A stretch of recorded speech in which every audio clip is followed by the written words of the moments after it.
Hai, jumpa lagi. Assalamualaikum warahmatullahi wabarakatuh. Salam sejahtera bagi kita semua. Om Swastiastu. Hari ini saya mau reading untuk kalian ya. Bukan reading juga sih, Q&A ya. Dimana ada yang bertanya tentang narsistik ya, bagaimana cara supaya mental kita sehat dan apa yang harus kita lakukan kalau sudah bersama narsistik ya. Di sini saya mau coaching, bukan hanya sekedar baca tarot ya. Untuk hari ini saya terpanggil dari semesta untuk coaching karena memang lagi bagus ya untuk membahas, mungkin karena situasi dan kondisi juga tidak memungkinkan saya di meja readingan ya. Dan kenapa seperti biasa, kenapa gelap Kak Ica? Ya memang seperti gitu karena saya bukan di studio ya, bukan di meja readingan, jadi mau tidak mau saya harus menyesuaikan. Jadi saya memberikan bukan reading ya, tetapi saya coaching ya, berbagi cerita dan menjawab pertanyaan dari subscriber tentang hubungan toksik atau hubungan bersama narsistik ya. Oke, tetapi sebelum kita mulai jangan lupa di like, comment, subscribe channel Ica Tarot dan Ica Tarot WS Indo supaya ke depan saya bisa lebih bersemangat untuk membacakan readingan-readingan di hari-hari berikutnya untuk kalian. Dan jangan percaya 100% tarot, ini hanya sebuah games. Kalian tetap harus selalu berserah kepada Sang Pencipta ya. Dan walaupun ini hanya sebuah games, memang bukan games biasa, melainkan games menyerap energi. Sehingga saya minta kepada kalian untuk bisa lebih bijaksana dalam menyikapi readingan yang akan saya bacakan nanti. Yang baiknya bisa diambil, buruknya diabaikan aja, dibuang aja, ataupun bisa kamu pakai untuk mengintrospeksi diri kamu, ataupun bisa kamu pakai untuk mencari solusi dari permasalahan yang kamu hadapi. Dan kalaupun kalian ingin personal reading, coaching, dan konsultasi, bisa menghubungi saya. Saya sudah sematkan link WA saya di deskripsi, bisa menghubungi saya dan itu berbayar. Dan kalaupun juga kalian ingin mendengarkan readingan lainnya, baik karir, keuangan, percintaan, ataupun games-games lainnya, bisa langsung ke playlist, semua sudah tertera di situ, tinggal kamu lihat, pilih, dan bisa kalian dengarkan. Oke, kita langsung saja ya. Ada beberapa yang bertanya kepada saya ya, jadi kita di sini tanya jawab dan bisa juga kalian bertanya ya. Nanti ketik di kolom komentar. Setelah itu saya seleksi dan mungkin nanti saya bisa membahasnya lagi ya di judul-judul berikutnya. Yang mana kalau bertanya biasanya berbayar, saya kasih kamu gratis, jangan komplain lagi, Kak mana gambarnya Kak, ini itu ya, yang artinya gini, kita sudah dikasih hati, jangan minta jantung gitu. Orang lain aja coaching bayar, saya terpanggil untuk memberikan pencerahan buat kalian gratis tapi masih komplain, berarti dari diri kalian tidak ada energi kesyukuran. Nah itu ya, karena saya di sini jual pemahaman, jual suara, bukan jual kartu tarot ya. Kartu tarot itu sekedar kartu ya, percuma juga ada kartu tapi kalau mulut saya nggak bicara, apa yang kamu dengar ya. Jadi kita harus bisa tahu sebenarnya fokusnya tuh di mana, di kartu tarotnya ataukah di orangnya gitu ya. Oke, jadi sekarang saya coaching ya. Jadi jangan bertanya lagi kenapa nggak gambarnya tidak ada, situasi dan kondisi lagi tidak memungkinkan ya. Jadi tetap saya terpanggil secara jiwa untuk reading ya, tapi lebih ke coaching saat ini. Oke, jadi ada yang bertanya kemarin, Kak Ica, bagaimana supaya mental kita sehat bersama orang-orang toksik, terutama narsistik? Ya, kalau untuk Sagittarius ya, karena Sagittarius itu orangnya kan lemah dalam empati ya. Kamu itu kuat dalam mencari uang, kamu kuat dalam karir, kamu kuat dalam hal kompetisi. Tetapi kalau bicara empati itu sangat lemah dan dia tahu. Orang-orang yang tahu kelemahan kamu itu biasanya memanfaatkan kelemahan kamu. Kenapa? Karena kamu kalah dengan dirimu sendiri, bukan kalah dengan diri sendiri, kalah dengan kasihan kepada orang lain gitu. Kalau diri sendiri malah kamu abaikan, makanya kasihan dirimu. Kebanyakan kamu tuh kalau mau dibilang lebih menduakan dirimu dibandingkan orang lain. Dan dia tahu itu. Makanya kalau Sagittarius terpuruk, dia terpuruk sekali. Kenapa? Karena ibaratkan kamu sudah memberikan semuanya kepada orang lain, yang mana kamu ingin mengharapkan dia datang memberikan juga balasan kepadamu, tetapi pada saat kamu mereka tidak membawa balasan itu, kamu kecewa dan akhirnya kamu gak punya apa-apa. Makanya biasa saya bilang kan sama Sagittarius, kalau kita ya mau sedekah ya, sedekah dari kelebihan kita, bukan dari kekurangan kita. Kita udah gak punya, kita kasih lagi, terus kita punya apa ya. Jadi hati dan pikiran tuh harus oke. Di sini kamu tuh kayak macam terlalu ke hati, pikiran logika kamu nggak main, ya.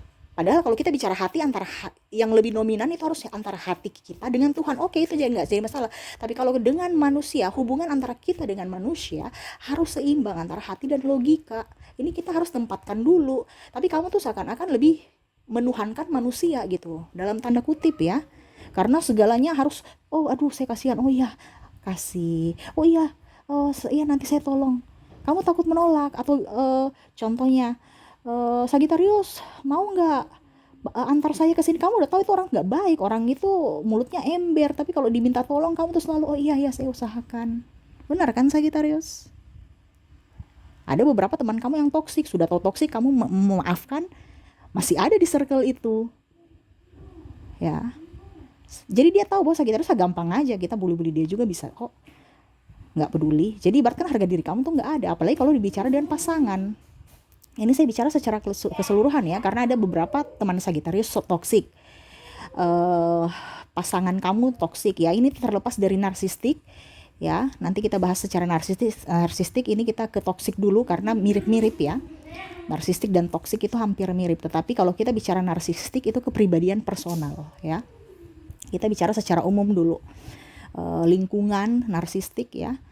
Kamu sudah tahu tempatnya nggak bagus, orangnya itu juga bermuka dua, tapi masih aja berteman dengan mereka. Padahal seharusnya kamu sudah tahu karakter itu, maafkan mereka dan agak sedikit membuat jarak. Makanya terkadang Sagitarius itu menjadi toksik buat orang lain juga, bahkan untuk dirinya sendiri. Betul nggak Sagitarius? Contoh ya, kamu marah dengan pimpinanmu atau tekanan dari dalam pekerjaan. Ujung-ujungnya mungkin adikmu, orang tuamu di rumah nih pulang ya, bicara sedikit langsung ngegas, kamu yang ngegas, padahal mereka nggak tahu apa-apa, padahal kamu udah bawa masalah atau emosi dari kantor, dari tempat lain bawa ke dalam ke rumah, jadi mereka yang kena imbas dari emosi kamu. Nah di sini harus kontrol emosi. Ada beberapa Sagitarius, kak saya sudah nggak kuat kerja di situ ya, kenapa bertahan? Ya, dan maaf agak sedikit berisik ya, semoga suara saya bisa terdengar dengan jelas ya. Oke, dan ya seperti begitu, Sagitarius tuh orangnya agak sedikit ya kadang-kadang dibilang keras kepala juga ya. Dan ya kalau mau dibilang juga orang-orang yang tahu bahwa oh Sagitarius itu pelin-pelan. Oke, saya bisa memanfaatkan dia. Apalagi tukang pelupa. Makanya banyak Sagitarius itu yang menjadi korban ya, korban dari orang-orang yang sebenarnya sudah tahu kelemahan kamu gitu. Oh ternyata dia pelin-pelan, oh ternyata dia ini, saya bisa jatuhkan dia di sini. Karena apa? Sagitarius mengukur diri orang lain sama seperti dirinya yang polos. Nah ini ke depan Sagitarius kamu jangan terlalu polos-polos amat ya, kita baik-baik tapi jangan terlalu baik. Terlalu baik itu kita lemah dan akhirnya kita hanya dimanfaatkan gitu. Jadi kamu hati-hati, ini pun kepada suami, kepada siapapun ya. Saya lihat di sini kamu terlalu baik, terlalu royal ya. Tiba-tiba mereka tidak punya apa-apa, maaf, tiba-tiba kamu tidak mempunyai apa-apa, mereka pergi, kamu marah, kamu kecewa. Padahal mereka juga nggak minta kamu kasih. Biasanya Sagitarius itu yang memberi tanpa orang minta, karena dia kepekaan ya, ada banyak kepekaan. Kamu tuh orang yang peka ya, dan berharap orang lain juga itu peka terhadapmu. Tetapi ternyata salah dan akhirnya kamu ada kekecewaan, marah ya.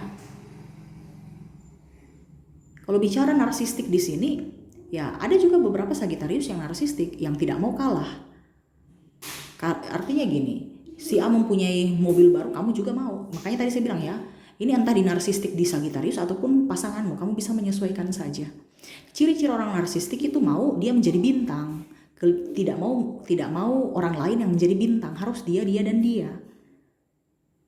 Dia banyak duit tapi seolah-olah tidak mau mengeluarkan duitnya untuk orang lain atau bahkan untuk dirinya sendiri, masih minta ditraktir. Ya. Ada kan seperti gitu Sagitarius? Pasangan orang-orang hebat bersamamu tetapi pelit, dia mengharapkan kamu karena dia tahu bahwa kamu tuh orangnya nggak pelit. Jadi seperti gitu ya. Dan kalau bicara hubungan narsistik di sini, maaf ya, mungkin berisik ya. Anak saya lagi bermain, semoga suara saya bisa tetap terdengar jelas ya.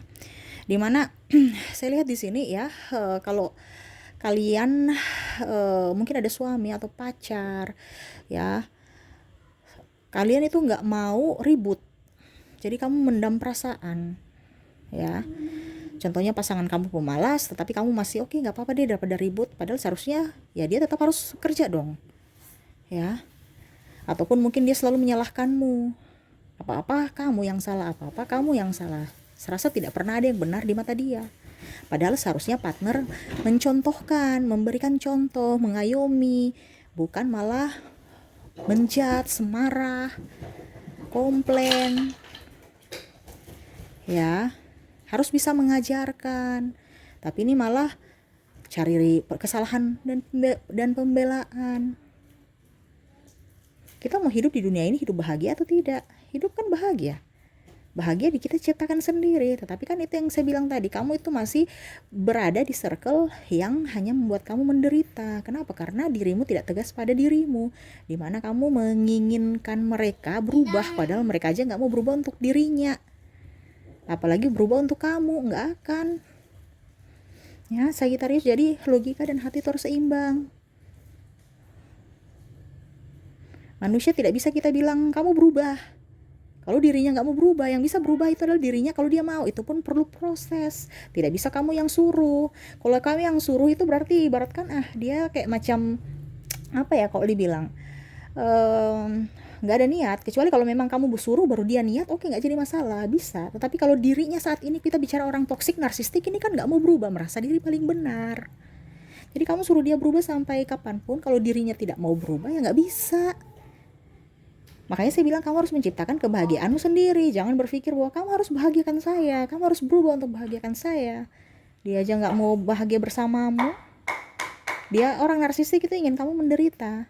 Karena penderitaanmu adalah kebahagiaannya. Sedangkan kalau dia membuatmu bahagia, berarti dia yang menderita. Ini kita bicara kompetisi. Kalau orang narsistik itu dia kompetisi, tidak mau kalah. Makanya tadi saya bilang, apa-apa saja selalu di mata dia tuh salah. Bukan dia mengajarkan supaya benar apa yang dia inginkan, sampai kadang-kadang kamu bingung, ini maunya apa sebenarnya nih orang. Saya begini salah, saya begitu salah. Karena memang dia mau kamu itu ibaratkan ya salah aja nih matanya gitu. Nggak ada yang benar. Yang benar itu selalu dia. Ya. Jadi kalau kita sudah dengan orang itu ya, kalau sudah nikah ya, berarti tahan perasaan aja. Kamu yang harus bisa lebih mengontrol emosimu, bisa mengontrol jiwamu ya. Jangan sampai kamu merasa kecil, karena dia akan membuatmu seperti kecil. Walaupun mungkin kondisinya di luar sana kamu merasa seperti bintang star, tetapi pada saat bersama narsistik kamu tuh serasa kayak sampah. Bahkan mungkin ke fisikmu juga. Mukamu sudah tua, kelihatan lebih tua, nggak terurus. Kenapa? Karena tekanan jiwa, tekanan batin. Dimana kamu yang berjuang sendiri dalam hubungan, dia tidak. Jadi kamu tuh pikiran. Ya, mau lepas salah, mau tidak salah, bingung. Apalagi kalau sudah punya anak membangkang, membantah. Karena apa? Di mata anak, dia melihat dari pasangan, contohnya suamimu atau istrimu yang menindasmu, jadi dia merasa bahwa penindasan itu baik, jadi dia begitu juga, tambah kamu stres lagi. Pada saat kamu marah, dia pergi bicara lagi ke orang lain, tuh dia marah-marah itu si anak kita, maksudnya contohnya kalau dia bicara ya ke mertua atau siapa, tuh si Sagittarius tuh marah-marah anaknya tidak diperlakukan dengan baik, padahal kamu tegur untuk kebaikan, tetapi selalu aja salah. Kalau anakmu salah, nanti dia bilang itu Sagittarius terlalu manjakan.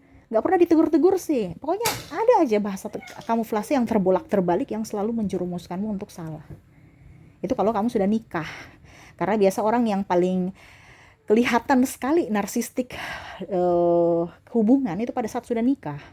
Ataupun mungkin kondisinya mungkin satu rumah lah ya, jadi contohnya atau satu tempat sudah lama gitu ya, sahabat mungkin di kos, sama-sama kos, ataupun mungkin kondisinya orang tua ataupun mungkin saudara ataupun pasangan sendiri. Tapi kalau cuman pacar-pacar yang 1 bulan 2 bulan tuh belum kelihatan, ya.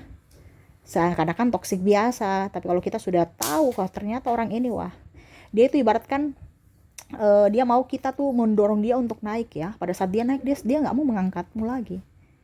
Ya, dia lupa siapa yang menopangnya dulu dari bawah. Nah, itu ciri-ciri orang-orang narsistik, orang-orang toksik yang lupa diri. Tetapi pada saat kamu jaya, mereka datang seolah-olah, hai, saya ini loh yang dulu bantu kamu masih ingat saya tidak? Seolah-olah nggak punya dosa, dan dia nggak minta maaf, dia nggak rasa bersalah, dia biasa aja. Hai, saya datang, apa kabarmu? Ya, jadi berhubungan dengan orang yang seperti begini kan ada gangguan ya. Kalau kamu dekat-dekat ya berarti nanti kamu bisa tertular gangguan juga, gangguan mental. Makanya saya bilang kalau kamu berhubungan dengan narsistik ya siap-siap aja kamu stres sendiri, karena merasa bersalah dan merasa bingung dengan keadaanmu. Bukan karena dirinya, tetapi memang karena dirimu sendiri yang serasa kayak dirimu tidak berharga. Ya.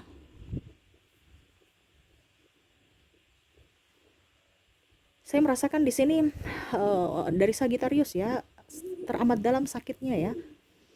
Rugi di materi, rugi ya kalau kita bicara untung rugi ya. Tapi kalau kita bicara cinta sejati kan nggak rugi. Tapi kalau kita bicara untung rugi dari waktu, tenaga, biaya, sangat-sangat rugi. Dan kamu masih mengharapkan, ada beberapa yang saya lihat di sini ya, yang saya merasakan energi kalian masih mengharapkan dia kembali. Mungkin dia sudah pernah menyakitimu dengan triparty, menjudgemu, menghinamu, meludahimu mungkin, atau KDRT, masih saja. Padahal seharusnya ya kamu menjauh. Bukan, ini untuk orang yang belum nikah ya. Kalau sudah nikah ya lain persoalan. Itu kembali lagi pada keputusanmu. Karena hidup itu adalah pilihan. Saya tidak menganjurkan bercerai atau tidak bercerai, tapi saya bicara di sini untuk ketenangan jiwamu. Karena kalau sudah menikah itu riskan ya. Jadi seperti gitu ya untuk Sagittarius. Untuk bisa mengalahkan narsistik, ya kamu nggak usah pedulikan dia. Semakin kamu pedulikan dia, semakin kamu menderita. Dia senang, itu saja. Kaica kok dia nggak punya hati? Memang dia tuh kan ada gangguan. Kalau orang ada gangguan kepribadian, ada gangguan kejiwaan, dia nggak punya hati. Karena dia maunya happy terus, dia nggak melihat dari sisi orang lain yang sedih. Pokoknya intinya dia happy. Ya.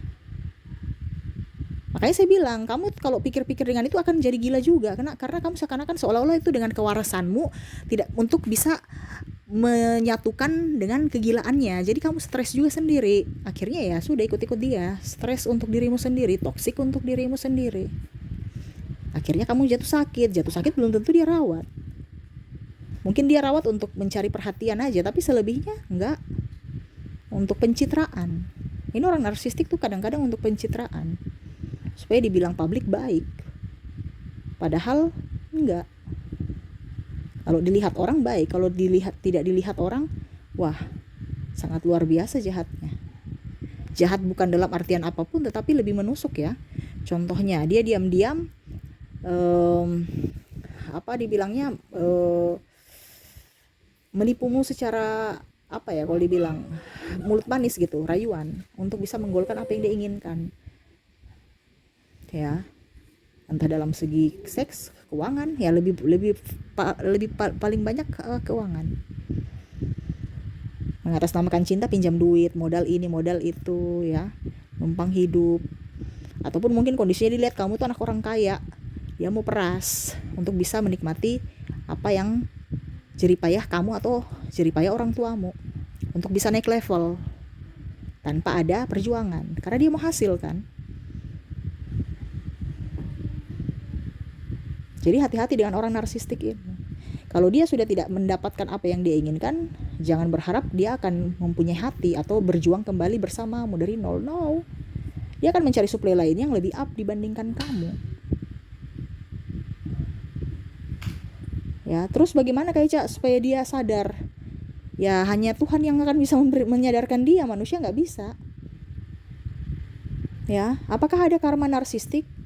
Itu masing-masing dari semesta mau kasih karmanya kapan. Tetapi kalau saya melihat untuk narsistik, dia punya karma itu kesepian, tidak pernah merasa puas. Makanya tadi saya bilang dia akan mencari suplai-suplai lainnya untuk bisa memuaskan keinginannya, entah dari keuangan, entah dari hawa nafsunya. Jadi bagaimana supaya dia menderita? Ya diamkan aja, biarkan aja. Semakin kamu gubris, dia kan mau mencari tenar kan, mau mencari panggung kan.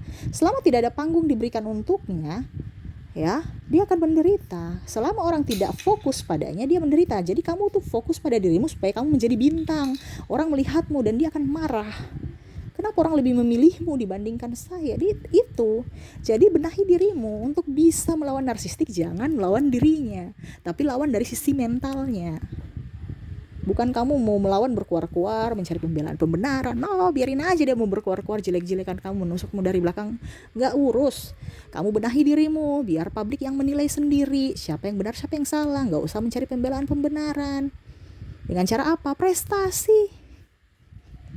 Kalau kamu sudah jadi kaya, orang bilang, wah, pantas saja dia ditinggalkan, dia pemalas. Orang lain yang akan memberikan apresiasi kepadamu. Tapi kalau kamu down, ya, kamu merasa diri kecil otomatis publik akan membenarkan narsistik. Oh, ternyata narsistik benar. Habis dia begini-begini sih, makanya tuh, ya, narsistik pergi meninggalkan dia, atau narsistik marah sama dia karena dia begitu. Tapi kalau seandainya kamu up, kamu move on, kamu bisa membalik keadaan bahwa oh ternyata yang narsistik bilang itu ternyata tidak benar, ternyata salah saya menilai kamu, gitu. Jadi bukan kita bicara ngebacot lawan-lawan baku balas sosial media. No, lihat dari prestasi. Semakin orang melihat kamu lebih up, semakin dia menderita. Itu aja. Jadi kita kalau bicara narsistik itu bukan bicara saya dengan kamu lawannya. No, dari prestasimu, karena dia tidak mau kamu bahagia. Jadi tunjukkan kebahagiaanmu, ya. Semakin kamu bahagia dan tidak menggubrisnya, semakin dia tersiksa. Makanya coba lihat, narsistik itu nggak punya teman terlalu banyak. Ya dia punya teman yang banyak, tetapi yang tidak terlalu banyak itu dalam artian yang maksudnya banyak tapi nggak terlalu kayak nggak kayak care gitu loh. Karena dia mau dia terus, ya, dan mau menyeting orang. Artinya di kehidupan dirinya itu dia mau orang lain salah dan dia benar. Makanya kebanyakan orang tidak betah dengan dia, ataupun dia nggak betah sama orang lain dan akhirnya dia yang undur diri sendiri. Jadi seperti gitu. Macam contoh kamu, saya dengan narsistik ini dia sudah memporotin saya, sudah biar aja. Apa yang sudah terjadi masa lalu anggap pelajaran. Sekarang kamu up, ya, apa yang menjadi milikmu akan kembali padamu. Dengan cara apa? Move on dan bekerja keras. Pasti itu akan kembali padamu dalam bentuk yang sama ataupun dalam bentuk yang lain. Contoh, kalau kamu punya mobil, ternyata kamu pakai, ternyata gara-gara hutang ya bersama narsistik, akhirnya mobil di lelang. Ini contoh atau apapun ya, karena tidak bisa mampu membayar angsuran, sudah dilelang. Ya sudah, nggak apa-apa, biarkan aja mobil kamu. Mungkin nanti digantikan dengan mobil yang baru, ataukah mungkin nanti digantikan dengan mungkin semesta memberikan kamu rumah baru ataupun uang.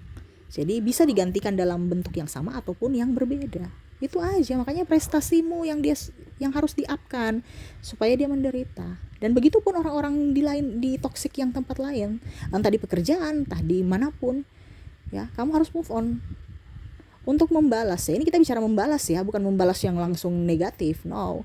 Ini membalas secara mental, yaitu dengan prestasi, bukan berkuar-kuar, marah. Kalau kamu marah, yang rugi dirimu. Kenapa? Kamu memancing energi lainnya datang kepadamu, energi negatif. Ya. Jadi kadang-kadang kita bilang, wah, orang religi tapi kok hidupnya gitu-gitu aja. Iya, religi tamengnya, hatinya tidak sereligi yang dilihat. Ya. Jadi kita bisa lihat orang ya. Orang itu hatinya damai, hatinya baik itu dari apa yang dia dapatkan, apa yang dia rasakan, apa yang biasa terpancar loh. Kalau orang sudah menikmati kehidupan tuh hidupnya kayak damai aja, nggak terlalu ngoyo-ngoyo, nggak terlalu stres, ya. Jadi seperti gitu. Ada yang bahagia walaupun tidak mempunyai apa-apa tapi dia bahagia karena apa? Energi kesyukurannya banyak, up. Ataupun mungkin kondisinya, kok dia selalu memberi tapi kok uangnya ada terus, ya. Padahal dia selalu boros, berbagi atau apapun, ya. Karena hatinya itu bersih, dia bisa memancing energi lainnya, energi positif. Tapi ada yang, kok saya ini sudah hemat, sudah menjaga kesehatan tapi kok sakit-sakit terus ya. Terus uangku ini sudah hemat tapi kok uangku selalu saja habis ya dengan kebutuhan yang begitu-begitu aja. Ya karena hatimu mungkin terlalu kalau dibilang mau menyaingi. Biasa kan seperti gitu. Si A mempunyai ini, si B mempunyai ini, kamu juga ingin. Itu bicara dari hati. Jadi semua itu dari hati. Sama dengan kita berhubungan dengan narsistik. Selama kita berhubungan dengan narsistik, hatimu tidak nyaman, jangan berharap kamu bahagia. Dan semakin kamu tidak bahagia, ya itu yang disenang karena itu kebahagiaan untuk dirinya. Seperti gitu ya. Jadi yang secara teorinya ya sekarang kamu praktekkan. Kalau kamu emang kondisinya ada di hubungan toksik, ya kamu harus bisa menjauh atau ya menghindar lah. Kalau seandainya kamu sudah berkeluarga, ya berarti kamu sendiri yang harus bisa mengontrol emosimu, hatimu, supaya jangan ada marah, benci, dengki. Kalau kamu nggak kuat untuk bisa mengontrol itu, karena ya namanya sisi sensitif manusia kan ada kan, ya berarti mungkin kamu agak menjauh atau ya memberi jarak supaya energimu up, supaya apa? Kamu bisa berpikir positif. Selama kamu berpikir positif, hidupmu akan jauh lebih baik. Karena apa? Bicara hati. Terkadang kita tidak punya penyakit, tapi karena ada penyakit hati, akhirnya penyakit fisik itu muncul. Betul kan? Contoh, kalau kita sakit, mungkin cuman pilek aja, ya. Tiba-tiba flu, aduh migrain. Aduh ya ampun, nggak enak makan, akhirnya mah lagi. Ya memancing energi-energi lainnya atau sakit-sakit lainnya datang padamu. Nah itu ya, jadi harus disembuhkan. Bukan hanya untuk menunggu orang datang menyembuhkan, tapi kamu yang harus bergerak untuk menyembuhkan dirimu sendiri. Ya, oke, mungkin itu yang bisa saya berikan ya, coaching ya, wejangan pencerahan untukmu. Semoga resonate dan bermanfaat, dan ya setidaknya bisa kamu lakukan ya, bukan hanya didengarkan. Karena kebanyakan Sagittarius juga mendengar readingan itu hanya oke, iya, tapi untuk ekspektasi di lapangan atau pelaksanaannya nggak ada ya, karena takut dengan kehidupan. Ya, takut dikatakan ini, takut dikatakan itu. Padahal orang lain belum tentu membuatmu bahagia. Yang bisa membuatmu bahagia itu adalah dirimu sendiri. Jadi jangan terlalu sensitif dengan kata orang, dan tidak usah terlalu mendengar kata orang. Ya, mendengar kata orang yang baik oke, tapi kalau mendengar kata orang yang tidak membawa kalau dibilang membawa manfaat buatmu, ngapain? Ya, kita kan punya akal pikiran ya. Kita itu kan punya ya artinya Tuhan memberikan kita otak itu ya untuk berpikir yang baik, bukan berpikir untuk malah negatif ya. Kadang-kadang pikiran kita itu ya negatif thinking, akhirnya hidup kita tuh tidak bisa berkembang. Padahal sebenarnya pikiran itu harus positif ya, supaya bisa menciptakan sesuatu yang bermanfaat untukmu dan orang lain. Seperti gitu. Oke, mungkin itu yang bisa saya coachingkan hari ini. Semoga resonate dan bermanfaat. Jangan lupa di like, comment, subscribe channel Ica Tarot dan Ica Tarot WS Indo, supaya ke depan saya bisa lebih bersemangat untuk membacakan readingan-readingan di hari-hari berikutnya untuk kalian. Terima kasih, saya pamit. Assalamualaikum warahmatullahi wabarakatuh. Salam sejahtera bagi kita semua. Om Swastiastu. Bye-bye.